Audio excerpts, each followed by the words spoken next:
So I was reading a Bible passage that is James chapter 4 from verse 1, which says that what causes fight and quarrel among us, that is one person to another, is the fact that our fleshly desires are constantly battling within us. And because of these desires, it causes us to, do certain things. For example, we tend to fight, some people even get to the extent to query and try to kill either with words or action, or even to try to convert what belongs to another person. And verse 3 made mention that when we ask, we do not receive. That is when we ask in prayers, we do not receive because we have the motive that we want to spend what we receive on our fleshly desires. We want to spend what we receive, on worldly pleasures and desires. And I know that that kind of thing doesn't please God. So, what really caught my attention in this Bible passage was the word motive. So, I began to ponder, like, how much effect does our motive have upon us? How powerful is our motive such that it gets to influence our lives? And we'll be looking more into that in this video.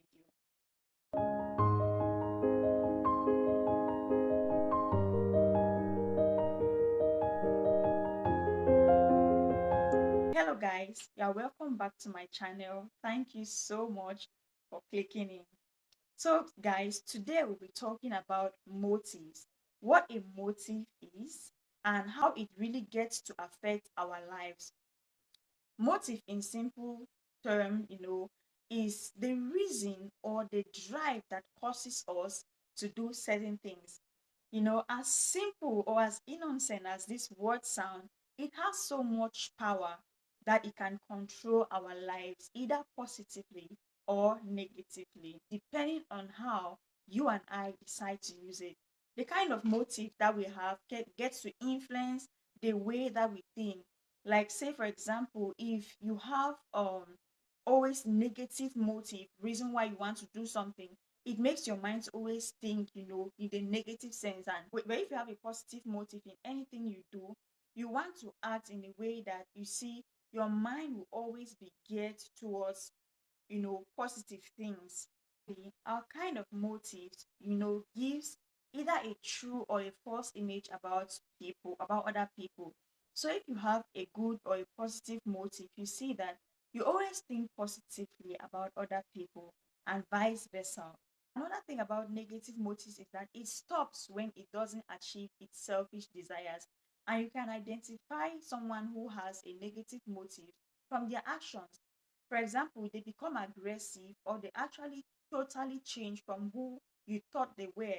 So if they were acting, good and all of that, they kind of like completely cease because they see that there is no longer a need for them to continue to pretend that they have good motive because you know they were trying to achieve something, and now that they are unable to achieve, they just completely change.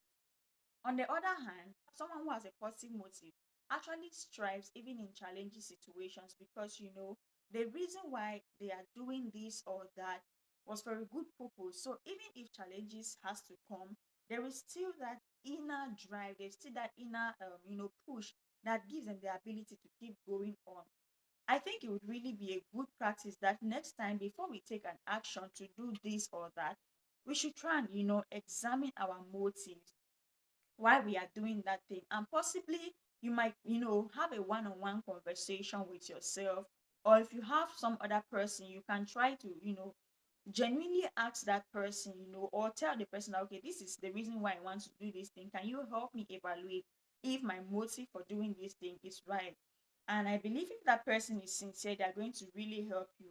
I want to also say that having a pure right or correct motives helps us to please God, because God always wants us to do what is right. So, in a nutshell, if we can reshape or refine our motives, then I think our lives are going to be a lot happier and better. And thank you so much for watching this video.